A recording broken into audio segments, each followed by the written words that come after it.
जय जय श्री राधारमन, जय जय नवल किशोर, जय जय जय चितचोर प्रभुत, जय जय माखन चोर।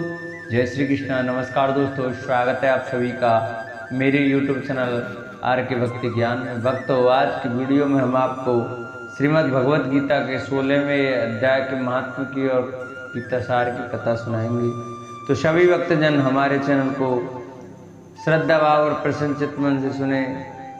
जो भक्त हमारे चैनल पर अभी नए आए हैं, जिन्होंने अभी तक चैनल को सब्सक्राइब नहीं किया, वो हमारे चैनल को सब्सक्राइब करें, वीडियो को लाइक करें और कमेंट में लक्ष्मी नारायण भगवान की जय, कृष्ण कन्हैया लाल की जय अवश्य लिखें। तो आइए भक्तों, हम अपनी कथा को प्रारंभ करते हैं। श्रीमद् भगवत गीता के 16वें अध्याय का महात्म। श्री महादेव जी कहते हैं, पार्वती, अब मैं गीता के 16वें अध्याय का महात्म बताऊंगा, सुनो। गुजरात में सौराष्ट्र नाम एक नगर है। वहां खगबाऊ नाम के राजा राज करते थे, जो दूसरे इंद्र के समान प्रतापी थे। उनके एक हाथी था जो मद बहाया करता था और सदा मद से उन्मत्त रहता था। उस हाथी का नाम अरिमर्दन था। एक दिन रात में वह हठात साकलों और लोहे के खम्भों को तोड़ फोड़ कर बाहर निकला। हाथीवान उसके दोनों ओर अंकुश लेकर डरा रहे थे, किंतु क्रोधवश उन सब की अवहेलना करके उसने अपने रहने के स्थान हथिसार को ढा दिया। उस पर चारों ओर से भालों की मार पड़ रही थी, फिर भी हाथीवान भी ही डरे हुए थे। हाथी को तनिक भी भय नहीं होता था। इस कौतूहलपूर्ण घटना को सुनकर राजा स्वयं हाथी को मनाने की कला में निपुण राजकुमारी के साथ वहां गए। आकर उन्होंने उस बलवान दत्तेले हाथी का देखा। नगर के निवासी अन्य काम धंधों की चिंता छोड़ अपने बालकों को भय से बचाते हुए बहुत दूर खड़े होकर उस महाभयंकर गजराज को देखते हुए। इसी समय कोई ब्राह्मण तालाब से नहाकर उसी मार्ग से लौटे। वे गीता के 16वें अध्याय अभ्यम आदि कुछ श्लोकों का जप कर रहे थे। पूर्वाश्वियों और पीलवानों महावत्तों ने उन्हें बहुत मना किया, किंतु उन्होंने किसी की न मानी। उन्हें हाथी से भय नहीं था, इसलिए वे विचलित नहीं हुए। उधर हाथी अपने फुत्कार से चारों दिशाओं को व्याप्त करता हुआ लोगों को चल रहा था। वे ब्राह्मण उसके बहते हुए मद को हाथी से छूकर कुशल पूर्वक निर्भयता से निकल गए। इसमें वहां राजा तथा देखने वाले पूर्ववासियों के मन में इतना विस्मय हुआ कि उनका वर्णन नहीं हो सकता। राजा के कमल नेत्र चकित हो उठे।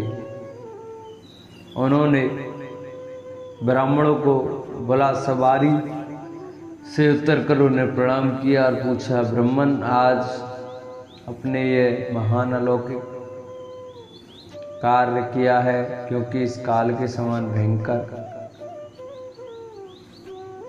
गुजरात के सामने से आप सकुशल लौट आए हैं।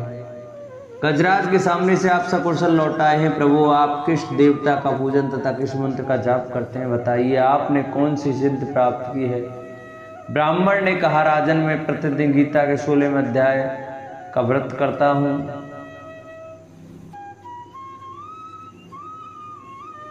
इसी से सारी सिद्धियां प्राप्त हुई हैं। श्री महादेव जी कहते हैं, तब हाथी का कौतूहल देखने की इच्छा छोड़ कर राजा ब्राह्मण देव को साथ ले अपने महल में आए। वहां सुमुहूर्त देखकर 1,00,000 स्वर्ण मुद्राओं की दक्षिणा दे उन्होंने ब्राह्मण को संतुष्ट किया और उनसे गीता मंत्र की दीक्षा ली।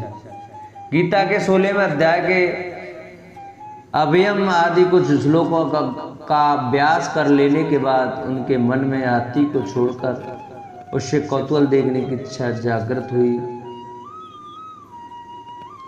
फिर तो एक सैनिकों के साथ बाहर निकलकर राजा ने हाथीवानों से उसी मत गजराज का बंधन खुलवाया।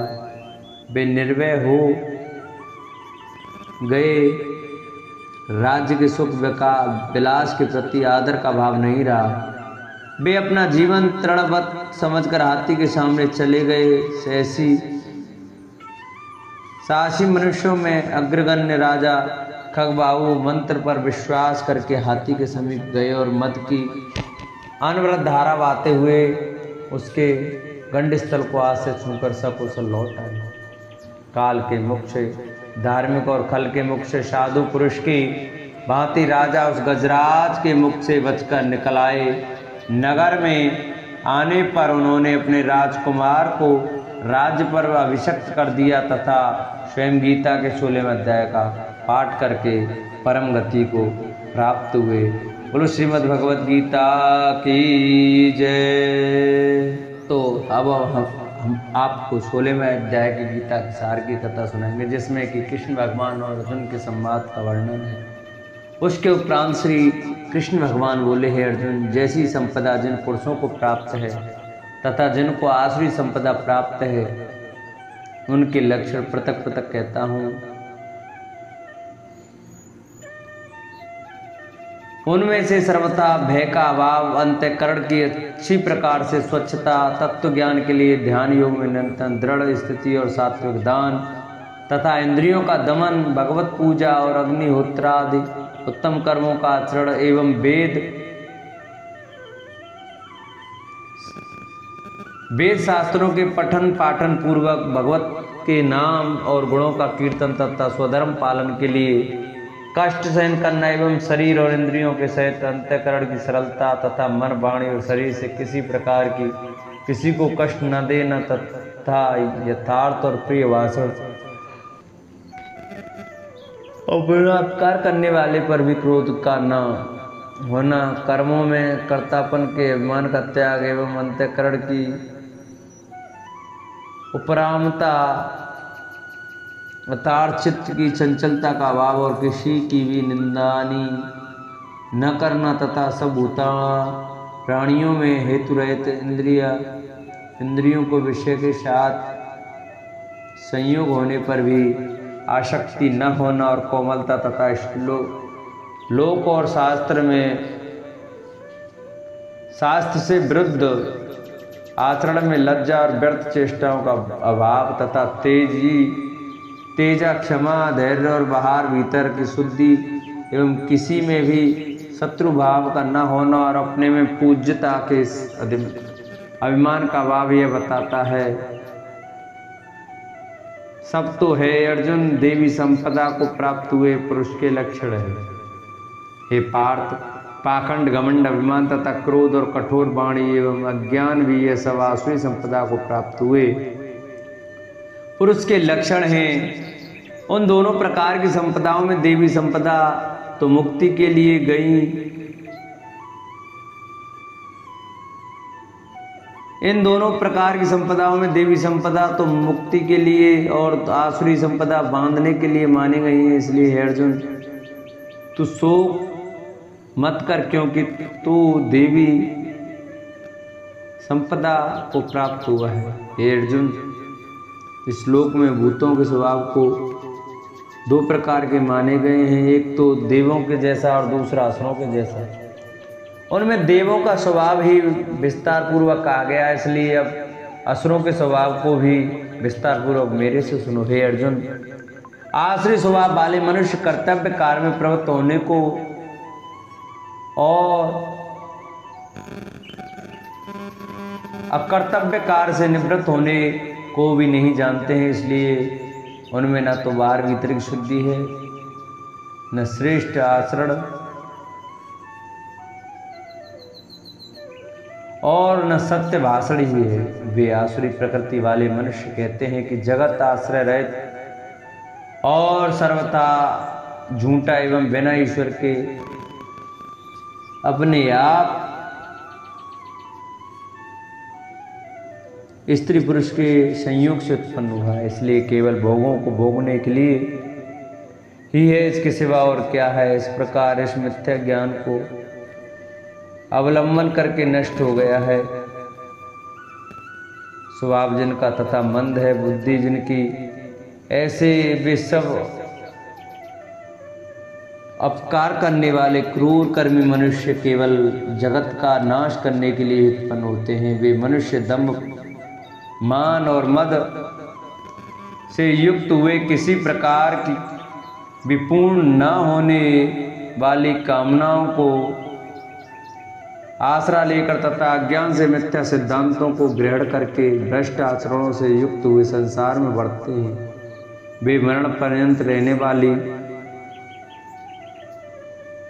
अनंत चिंताओं को आश्रय किए हुए विषय भोगों के भोगने में तत्पर हुए एवं इतना मात्र से ही आनंद है ऐसे मानने वाले हैं। इसलिए आशारूप सैकड़ों फांसियों में बंधे हुए और काम क्रोध के परायण हुए विषय भोगों की पूर्ति के लिए अन्यायपूर्वक धनादि बहुशे पदार्थों का संग्रह करने की चेष्टा करते हैं। उन पुरुषों के विचार एवं इस प्रकार के होते हैं कि मैंने आज यह तो पाया है और इस मनोरथ का प्राप्त होऊंगा तथा मेरे पास ये इतना धन है और फिर भी यह होवेगा। वह शत्रु मेरे द्वारा मारा जाएगा और दूसरे शत्रुओं को भी मैं मारूंगा तथा मैं ईश्वर एवं ऐश्वर्य को भोगने वाला हूँ और मैं सब सिद्धियों से युक्त एवं बलवान और सुखी हूँ। मैं बड़ा धनवान बड़े कुटुंब वाला हूँ, मेरे समान दूसरा कौन है। मैं यज्ञ दूसरा दान दूंगा, हर्ष को प्राप्त होऊंगा। इस प्रकार के अज्ञान से मोहित हैं, इसलिए वे अनेक प्रकार से भ्रमित हुए चित्त वाले अज्ञानी जन मोह रूप जाल में फंसे हुए एवं विषय भोगों में अत्यंत आसक्त हुए महान अपवित्र नरक में गिरते हैं।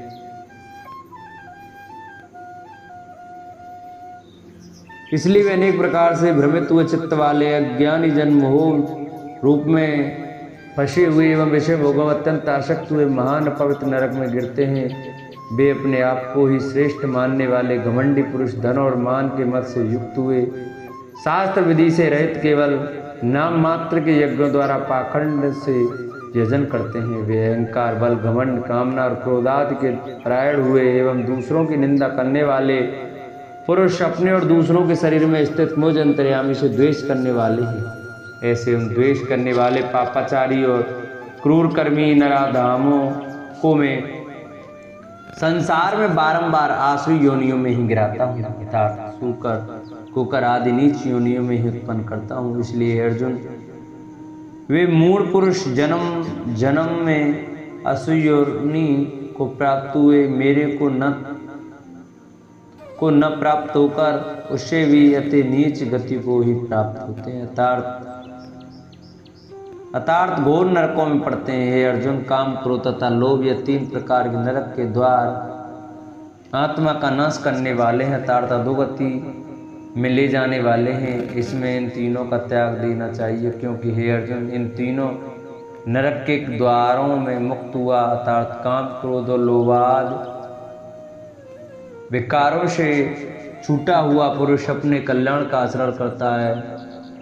इससे वह परम गति को प्राप्त होता है, अर्थात मेरे को प्राप्त होता है। जो पुरुष शास्त्र की विधि को त्याग कर अपनी इच्छा से बढ़ता है वह न तो सिद्धि को प्राप्त होता है और न परम गति को तथा न सुख को ही प्राप्त होता है। इसलिए तेरे लिए ये इस कर्तव्य और अकर्तव्य की व्यवस्था में शास्त्र ही प्रमाण है। ऐसा जानकर तू शास्त्र विधि से नियत किए हुए कर्म को ही करने के लिए योग्य है। बोलो विष्णु भगवान की जय, बोलो बाल कृष्ण लाल की जय। आज का अध्याय हमारा यही पूर्ण होता है। कल हम आपको श्रीमद् भगवत गीता के 17वें अध्याय की कथा सुनाएंगे। बोलो श्रीमद् भगवत गीता की जय। जन भक्तों को हमारी ये वीडियो, हमारी ये गीता सार पाठ, गीता मातम अच्छे लगे हो तो हमारी वीडियो को ज़्यादा से ज़्यादा शेयर करें, चैनल को सब्सक्राइब करें और कमेंट में जय श्री राधे, जय श्री श्याम अवश्य लिखें।